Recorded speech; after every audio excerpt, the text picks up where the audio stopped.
What's good, y'all? It is Friday, December 19th. My name is Patrick, and you're listening to The Morning Show.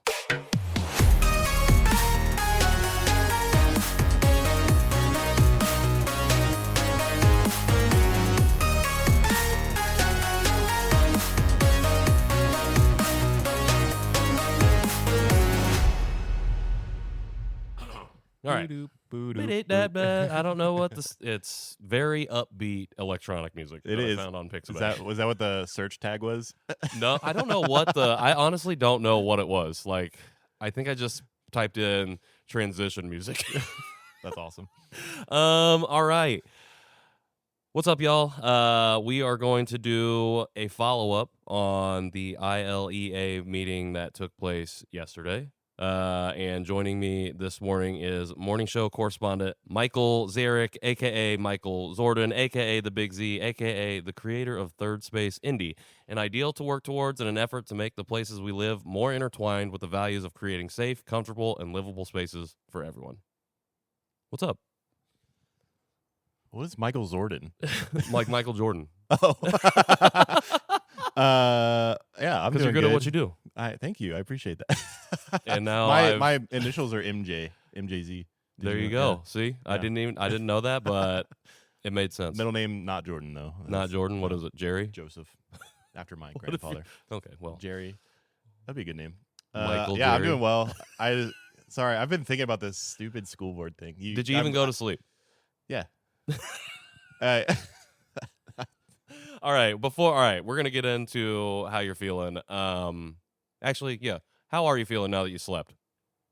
Oh, I feel amazing. I need to shout out Anna Darling in every conversation I do. That's his wife. That lady made me some delicious salmon and latkes, which shout out. Okay, And so I came home at like 9 p.m. last night after not eating all day, and it was there waiting for me. God Yep. bless. and running on just the fumes of emotion. And, Sure. Yeah. You could say that. Potentially failing democracy. Okay, so we've been talking about it this week. The Indianapolis Local Education Alliance has been meeting over the past year to talk about the future of public education in the city. And last night they met for the last time to vote on their final recommendations. Mr. Z was at said meeting. And if you listen to yesterday's morning show, the Whisper episode, you heard me talking about a correspondent on the inside. That was him. So can you tell us, I want to start with just a general overview of the meeting. I think you went to like the rally beforehand, and then like, what was that like? And then transitioning in, like, just give us a lay of the land. Yeah. First of all, I just want to say I'm not an expert on this topic. Sure. But you were there. And yeah, you've been involved. But I in also just want to conversations. shout out, like, I will probably do this at the end as well, but like Chalkbeat and Mirror Indy, Yes. like, Yep. because they will be the experts, and I am just like a dude. Totally. And this is Concerned only my citizen. concerns that I don't have a child, but I really identify the importance of public schooling. Totally.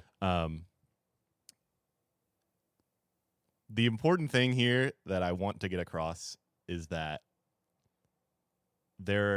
so if you were in favor of public schooling, you were there wearing red. Sure. The room was probably half red. Okay. And not everyone who was in favor of public schooling was wearing red. Okay. So the vast majority of people in this room were in favor of public schools. And then they get to the public comment portion, which they basically don't normally start off with, but today we only had two tasks at hand, which was public comment and then vote. Sure.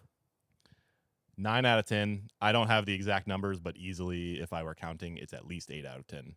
But the vast majority of people going up to give a public comment mentioned two things: fully funded public schools and a fully elected school board, without fail. And then there's the other people who are in favor of charter schools, and frankly, those people have talking points. It's very obvious. Sure. So for somebody who doesn't know, what were some of like those charter talking points that kind of get repeated? School choice, always. Equity. They always bring up equity. Okay. Which, again, I need to make it very clear that what charter school advocates are advocating for is not bad. Right. On its face, like education access for Black and brown families or low income families, like that's a good thing. Yeah. Or like the transportation access. Right. Obviously, you need to get to school. If you Right. can't get to school, you can't get a good education. The issue comes from the other end of it, which is what the policy outcome of that advocacy is, which they never bring up. Right. I think with intention, obviously. So you have these public school advocates advocating for fully funded and fully public schools. And then you have the other end, which, they have what they have going on. And then you get to the end of public comment, 9 out of 10 people saying, I want public schools, those to be fully funded and fully public. And then you have people, there's 9 members of the ILEA board. Mm-hmm. Each of them in turn goes, we've heard you, we're listening, we're going to take your feedback into account. Sure. And then they go to a vote, and they vote 8-1 in favor of their recommendations, which are highly favored towards charter schools. So this involves frankly, it's the linchpin to me is this recommendation about what they call a new governance model, which Sure. is where the mayor is going to appoint somebody who then also appoints what will replace the school board. Right. So this means that the mayor has control over the IPS school board directly. Right.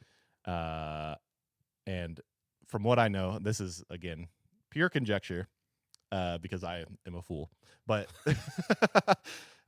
because of the lay of the land, because of Unigov, Yeah. not everybody who attends IPS or is under IPS jurisdiction are the people who vote for the mayor. Mm. So it's basically their center township, which is I believe that's how IPS Yeah. comes out, and then all the other townships vote for the mayor. Right. But now you have, I don't know how many townships there are. I think there's 9. 9, I think. Yeah. So that means 8 townships now have control over the one township schooling. Right. And that doesn't seem very democratic to me. Mm-mm. Seems like the way that we have been running for the past 20 years, though, with this supermajority in our House and Senate and governor's office. And I don't know if you know who the mayor is. I know who the mayor is. This is not somebody I want in charge of the schooling of my children. He's now, gotta go. I also want to frame this from a different perspective, which is, I don't want this mayor in charge of schooling. In the future, what if you don't want the mayor in charge of your schooling? Right. Why? Who wants that? Right. You're writing yourself into a corner in a situation where, like you said, if somebody's in there who doesn't appoint the people that you want to appoint, you're probably then scrambling, hopefully have that majority so you can rewrite the state legislature to say, well, nope, the mayor doesn't have that power anymore. Well, actually, I don't know if you saw this, but in the Indy Star, there were charter school advocates who released an opinion article. They were like, we don't want this. I had heard. Yeah, I had heard. Okay, if the charter school people don't want this and the public school people don't want this, yeah. Who does want this?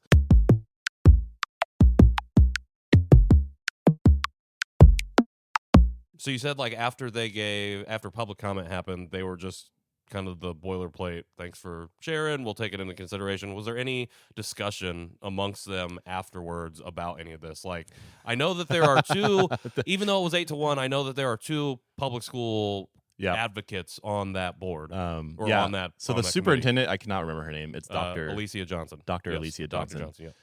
She was the most political, I'll say, in her speaking. Sure. Definitely, at least in my opinion, gathering feedback, saying, oh, hey, I've heard comments about wanting a fully elected school board, sure, appeasing those people. But she's like, oh, I'm still going to vote yes for this. And this is another thing that came up in this. There was 3 or 4 primary people that talked during discussion portion, which was post public comment.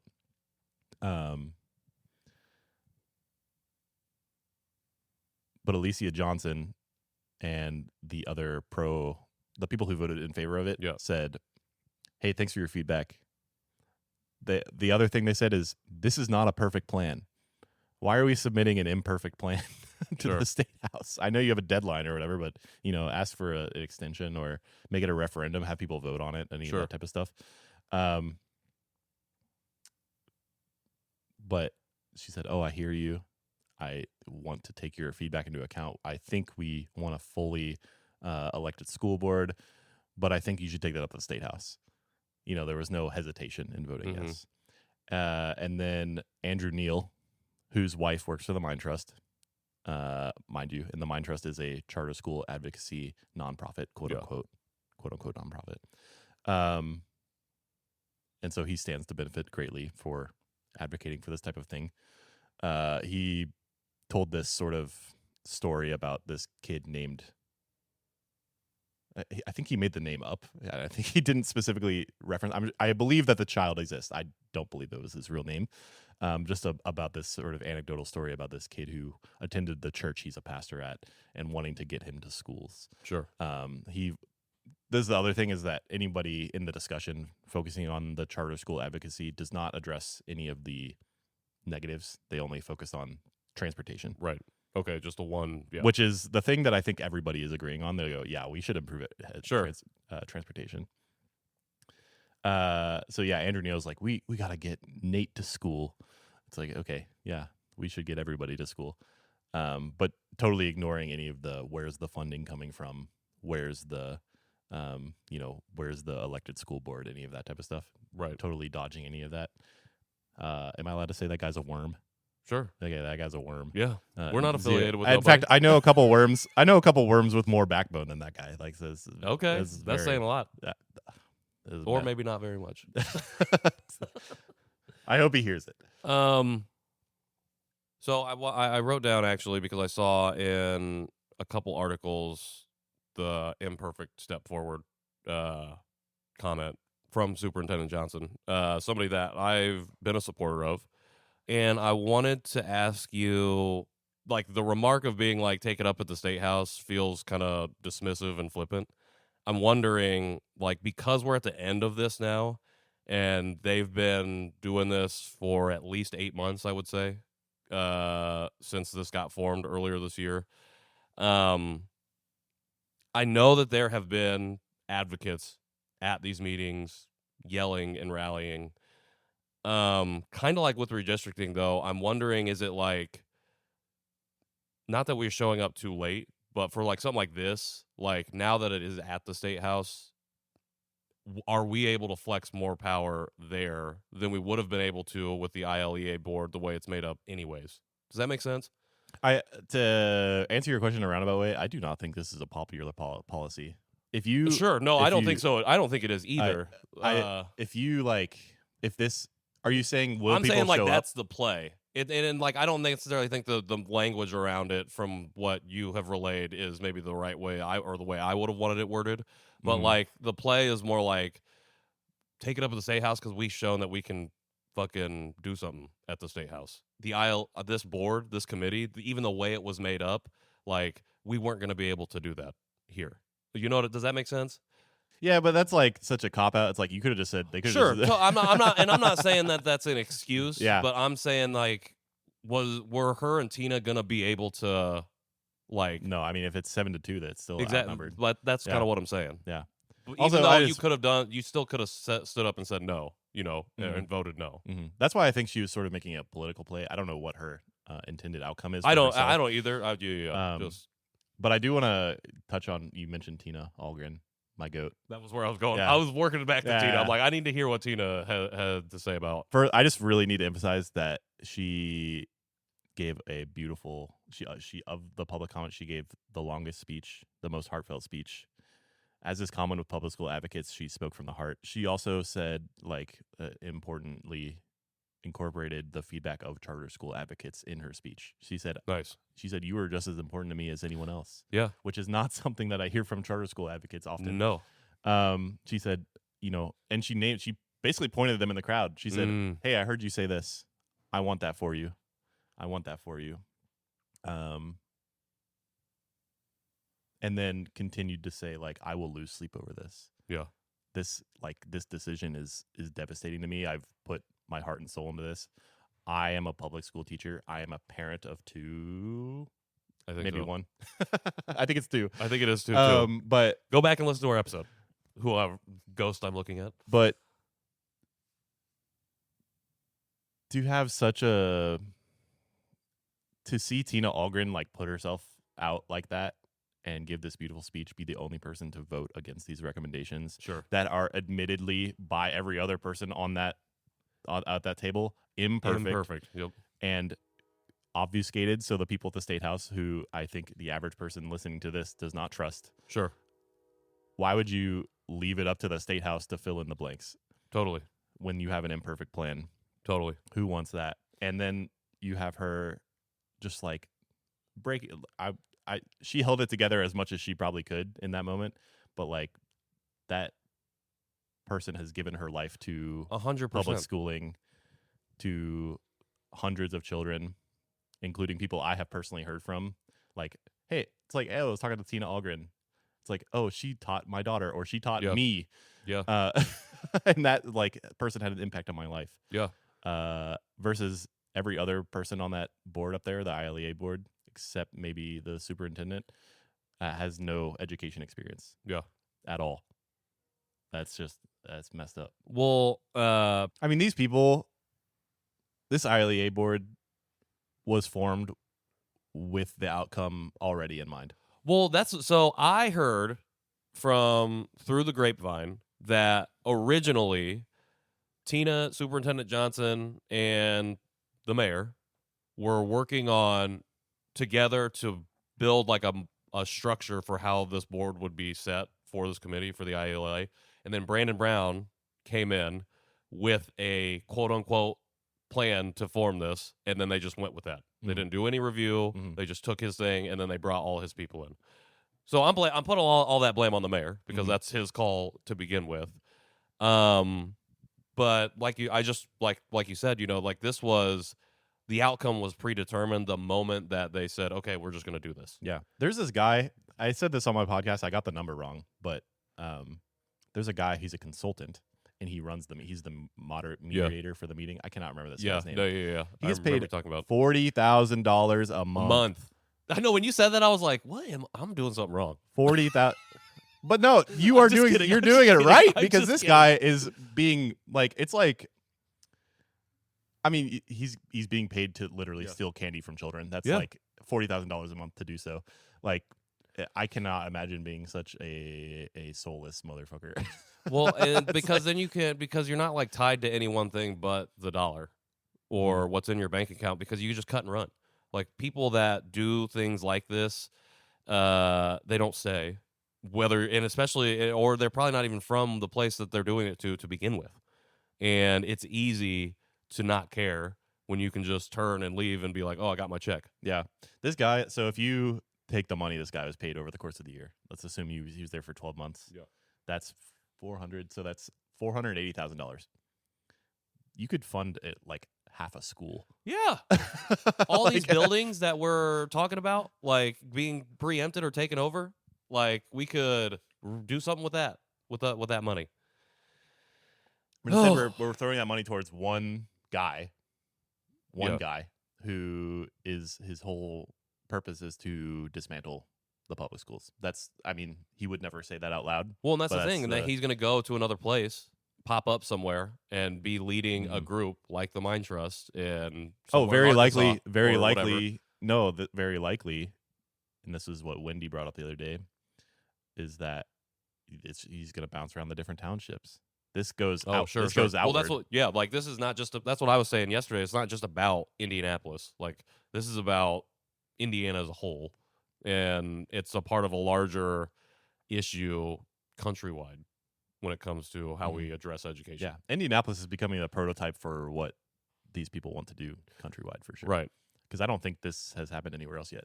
What we're seeing. I again, conjecture. Don't know that for certain, but I've read the quote like Indiana is like a charter school like haven. Well, this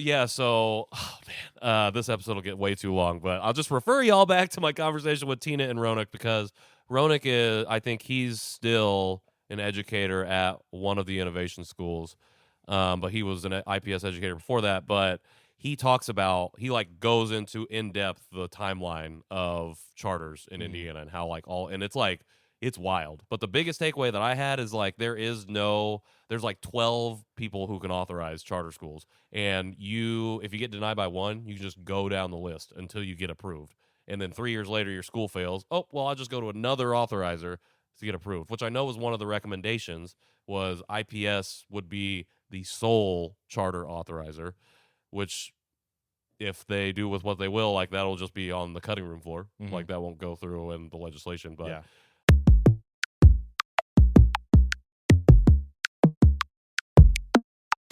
you said it on your stories last night, like we'll pick this back up in 2026. Like it's not going away. Like this is not necessarily the first round. This is like round 12. But Oh, I mean, like I am getting it late in the game. yeah, we have many more fights to go.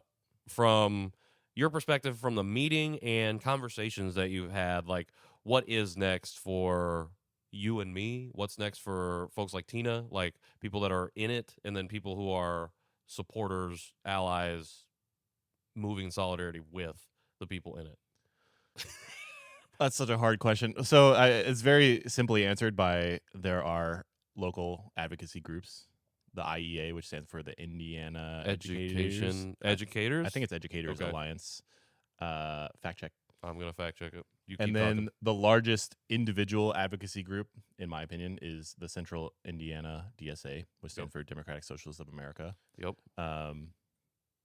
And then also the Indie Liberation Center, which was PSL associated, which I can never remember what PSL stands for. It's like Progressive Socialists of America. Yeah. Now, I need to emphasize that if you like public schools, there's a reason the DSA and the PSL are advocating for them, because public schools are socialist as fuck. Yeah. It's because that is a public good that exists and has existed for over 200 years. Like, as I think 200 years. No, it's like 175. But that's semantics. Sure. Like, don't let this socialist tag get in front of your advocacy if Right. that is fearful for you. Sure. So that actually is a great segue to the opposite side of that coin. What would you say to somebody right now who is like, this has nothing to do with me, it doesn't affect me, I am apathetic to it? Like, I'm gonna look over here. I'm so glad you asked. First of all, let's say you're my age. How old are you? I'm 30. Okay. No, I'm 30. I'm 35. That's fine. I don't have a kid yet, and I want to emphasize yet. There's reasons I don't have a child. Sure. Part of it is because of the financialization of everything. Yes. And I want to have a child, frankly. And if public schools go away, that becomes substantially harder. Sure. Let's say you're 40 years old and you have a child or two.